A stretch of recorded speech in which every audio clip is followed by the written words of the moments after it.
Jesus em Nazaré, Marcos 6. Jesus voltou com os seus discípulos para a cidade de Nazaré, onde ele tinha morado. No sábado, começou a ensinar na sinagoga. Muitos que o estavam escutando ficaram admirados e perguntaram: de onde é que esse homem consegue tudo isso? De onde vem a sabedoria dele? Como é que faz esses milagres? Por acaso ele não é o carpinteiro, filho de Maria? Não é irmão de Tiago, José, Judas e Simão? As suas irmãs não moram aqui? Por isso ficaram desiludidos com ele. Mas Jesus disse: um profeta é respeitado em toda parte, menos na sua terra, entre os seus parentes e na sua própria casa. Ele não pôde fazer milagres em Nazaré, a não ser curar alguns doentes, pondo as mãos sobre eles, e ficou admirado com a falta de fé que havia ali. A missão dos 12 discípulos. Jesus ensinava nos povoados que havia perto dali. Ele chamou os 12 discípulos e os enviou 2 a 2, dando-lhes autoridade para expulsar espíritos maus. Deu ordem para não levarem nada para a viagem, somente uma bengala para se apoiar. Não deviam levar comida, nem sacola, nem dinheiro. Deviam calçar sandálias e não levar nenhuma túnica a mais. Disse ainda: quando vocês entrarem numa cidade, fiquem hospedados na casa em que forem recebidos até saírem daquela cidade. Mas se em algum lugar as pessoas não quiserem recebê-los nem ouvi-los, vão embora. E na saída, sacudam o pó das suas sandálias como sinal de protesto contra aquela gente. Então os discípulos foram e anunciaram que todos deviam se arrepender dos seus pecados. Eles expulsavam muitos demônios e curavam muitos doentes, pondo azeite na cabeça deles. A morte de João Batista. O rei Herodes ouviu falar de tudo isso porque a fama de Jesus se havia espalhado por toda parte. Alguns diziam: esse homem é João Batista, que foi ressuscitado. Por isso esse homem tem poder para fazer milagres. Outros diziam que ele era Elias, mas alguns afirmavam: ele é profeta como um daqueles profetas antigos. Quando Herodes ouviu isso, disse: ele é João Batista. Eu mandei cortar a cabeça dele e agora ele foi ressuscitado. Pois tinha sido Herodes mesmo que havia mandado prender João, amarrar as suas mãos e jogá-lo na cadeia. Ele havia feito isso por causa de Herodias, com quem havia casado, embora ela fosse esposa do seu irmão Filipe. Por isso, João tinha dito muitas vezes a Herodes: pela nossa lei, você é proibido de casar com a esposa do seu irmão. Herodias estava furiosa com João e queria matá-lo, mas não podia, porque Herodes tinha medo dele, pois sabia que ele era um homem bom e dedicado a Deus. Por isso, Herodes protegia João. E quando a ouvia falar, ficava sem saber o que fazer, mas mesmo assim gostava de escutá-lo. Porém, no dia do aniversário de Herodes, apareceu a ocasião que Herodias estava esperando. Nesse dia, Herodes deu um banquete para as pessoas importantes do seu governo, altos funcionários, chefes militares e autoridades da Galiléia. Durante o banquete, a filha de Herodias entrou no salão e dançou. Herodes e os seus convidados gostaram muito da dança, então o rei disse à moça: peça o que quiser e eu lhe darei. E jurou: prometo que darei o que você pedir, mesmo que seja a metade do meu reino. Ela foi perguntar à sua mãe o que devia pedir, e a mãe respondeu: peça a cabeça de João Batista. No mesmo instante, a moça voltou depressa onde estava o rei e pediu: quero a cabeça de João Batista num prato, agora mesmo. Herodes ficou triste, mas por causa do juramento que havia feito na frente dos convidados, não pôde deixar de atender o pedido da moça. Mandou imediatamente um soldado da guarda trazer a cabeça de João. O soldado foi à cadeia, cortou a cabeça de João, pôs num prato e deu à moça. E ela a entregou à sua mãe. Quando os discípulos de João souberam disso, vieram, levaram o corpo dele e o sepultaram. Jesus alimenta uma multidão. Os apóstolos voltaram e contaram a Jesus tudo o que tinham feito e ensinado. Havia ali tanta gente chegando e saindo que Jesus e os apóstolos não tinham tempo nem para comer. Então ele lhes disse: venham, vamos sozinhos para um lugar deserto a fim de descansarmos um pouco. Então foram sozinhos de barco para um lugar deserto. Porém, muitas pessoas os viram sair e os reconheceram. De todos os povoados, muitos correram pela margem e chegaram lá antes deles. Quando Jesus desceu do barco, viu a multidão e teve pena daquela gente, porque pareciam ovelhas sem pastor, e começou a ensinar muitas coisas.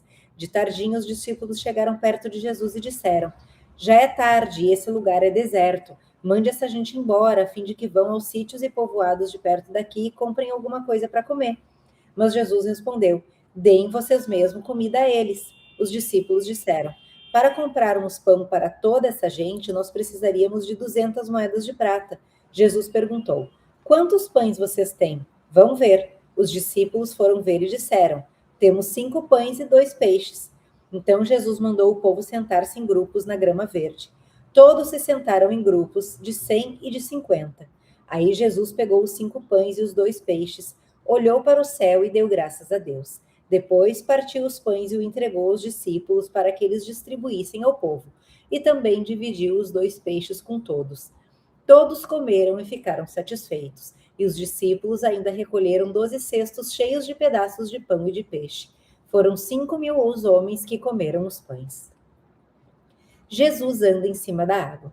Logo depois, Jesus ordenou aos discípulos que subissem no barco e fossem na frente para o povoado de Betsaída, do lado leste do lago, enquanto ele mandava o povo embora.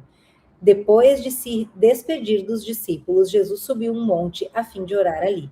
Quando chegou a noite, o barco estava no meio do lago e Jesus estava em terra sozinho. Ele viu que os discípulos estavam remando com dificuldade, porque o vento soprava contra eles. Já de madrugada, entre as 13 e as 6 horas, Jesus foi até lá andando em cima da água e ia passar adiante deles. Quando viram Jesus andando em cima da água, os discípulos pensaram que ele era um fantasma e começaram a gritar. Todos ficaram apavorados com o que viram, mas logo Jesus falou com eles, dizendo: Coragem, sou eu, não tenham medo. Aí subiu no barco com eles e o vento se acalmou. Os discípulos estavam completamente apavorados. É que a mente deles estava fechada e eles não tinham entendido o milagre dos pães. Jesus cura em Genezaré. Jesus e os discípulos atravessaram o lago e chegaram à região de Genezaré, onde amarraram o barco na praia. Quando desceram do barco, o povo logo reconheceu Jesus. Então eles saíram correndo por toda aquela região, começaram a trazer os doentes e as camas e os levaram para o lugar onde sabiam que Jesus estava. Em todos os lugares onde ele ia, isso é, nos povoados, nas cidades e nas fazendas, punham os doentes nas praças e pediam a Jesus que o deixasse pelo menos tocar na barra da sua roupa. E todos os que tocavam nela ficavam curados. Antes eu lia a Bíblia, tipo assim, nossa, tinha que ler a Bíblia como se fosse uma obrigação, né? Eu leio a Bíblia desde os 14 anos, quando foi uma promessa para uma tia minha. Eu não lia porque eu acreditava, eu lia porque, assim como Herodes teve a honra, claro que em outro nível, minha tia falou, mas você vai ler mesmo a Bíblia que ela me deu de presente de aniversário? Eu falei assim, eu vou, tia. Aí ela me deu a Bíblia, né? Falou, você vai ler? Tal. Eu falei que ia. Ela falou assim, mas você vai ler mesmo? Eu falei, eu prometo que eu vou ler, tia. E ali a minha honra fez com que eu me obrigasse a ler a Bíblia, mas eu lia ramelado. Eu li, toda noite eu li um capítulo, eu demorei 4 anos para ler. Toda noite eu li o capítulo. Hoje eu leio de uma forma diferente. Hoje eu leio... Antes eu lia assim, minha cabeça estava em outro mundo. Hoje eu leio entendendo, e ler entendendo é fantástico. Olha que legal. Um profeta nunca será bem recebido na sua cidade. Sabe por quê? Por que que Jesus ele diz o seguinte? As pessoas dizem, mas esse daí não é o filho de João, o filho de Maria, o carpinteiro e tal. Como que ele pode fazer isso? Então, na real, as pessoas elas vão te julgar pelo que você foi, pelo que teus pais foram e não pelo que você é. E a Bíblia ela tem um conceito de mindset que eu acho fantástico. Na verdade, as pessoas olhavam para Jesus e não criam porque ele era da mesma cidade. Mas se ele era da mesma cidade, por que eles não tiveram a capacidade de fazer o que Jesus faria? Então, tem um quê de inveja aí. A inveja, porque assim, a pessoa, ela estava, entre aspas, no mesmo nível, cresceu junto, brincou junto. Um se destacou, deixa eu mudar para o lado aqui, porque fica a imagem fica ao contrário. Um se destacou absurdamente, o outro continua na mesma cidade, não cresceu, não tem uma multidão seguindo ele. Então o cara, ele, não, esse cara é abandona, não segue esse cara não. Esse cara não é nada. Santo de casa não faz milagre. Santo de casa não faz milagre. Então, primeiro isso. Segundo, confiar em Deus. O que a gente precisa falar? Confie em Deus. João Batista, ele era um profeta. E confiar em Deus garantiu para ele uma vida bonita, uma vida saudável, uma vida tranquila. E vou dizer mais. Jesus disse que não houve nenhum homem que pisou na terra que foi igual ao João Batista. Não teve nenhum homem igual ao João Batista. E olha como João morre. Agora eu quero falar uma coisa muito, muito legal. Não vou nem falar a respeito de Herodes, sobre o que aconteceu, como João Batista morreu, mas eu quero falar uma coisa. Depois eu vou voltar a Herodes. Olha só. Uma multidão seguia Jesus. A multidão seguia Jesus. Eles estavam com fome e sede, mas aqui não diz que era de alimento inicialmente. Eles estavam com fome e sede da palavra de Deus. Eles, mesmo com fome, eles viram Jesus. Ó, Jesus foi lá para o outro lado. Vamos seguir ele, vamos lá, porque eu quero o que esse homem tem para me dar. Olha a fala desse cara, eu quero o que esse cara tem para me dar. Então, as pessoas tinham fome e sede da palavra de Deus. Herodes também tinha, porque Herodes gostava dos ensinamentos de João Batista, mesmo João Batista condenando ele por ele casar com a mulher do irmão. E aí, o que acontece? Uma multidão, ela segue porque ela tem fome da palavra de Deus.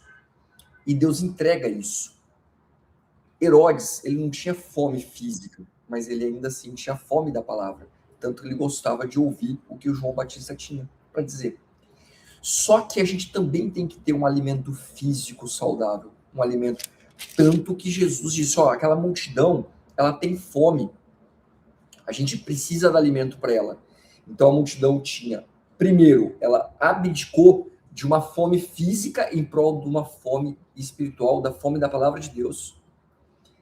Mas depois eles reconheceram que eles estavam com fome fisicamente e Jesus fez o milagre da multiplicação dos pães, que eu não preciso falar muito a respeito disso aqui, isso aqui está amplamente conhecido. A fome da palavra de Deus ela é tal qual que mesmo uma pessoa que não cria na palavra de Cristo gostava do ensinamento de João Batista. E por inveja, aqueles da sua terra não acreditavam em Jesus. Eu vou dizer uma coisa para vocês. Manda esse vídeo, não vai te custar R$1. Manda para uma pessoa que você gosta, uma pessoa que você acha que essa palavra ajuda. Mete o dedo no botão do like, isso vai ajudar muito. Pedido de oração, fala sobre o que você tem para agradecer a Deus. Eu vou dizer uma coisa, eu tenho muito a agradecer a Deus. Eu sou grato a Deus, principalmente por ele ter me pescado. Porque o que eu seria se não fosse pela presença de Deus no meu coração? Pobre pecador. Eu continuo sendo pobre pecador. Agora tu é um pecador rico, porque tem Jesus na tua vida. Eu sou filho de rei, verdade. Faça parte da família real. Fazer parte da família real é aceitar que você é filho do rei dos reis, do senhor dos senhores. É se inscrever? Não é. Mas se você se inscrever, se ajuda. Mas fazer parte da família real é aceitar que você é filho do rei dos reis e você pode tudo naquele que te fortalece. Eu tenho uma coisa para te dizer. Deus ele vai fazer tudo que ele puder por você. Tudo. Menos a sua parte. Menos a sua parte. Faça a sua parte.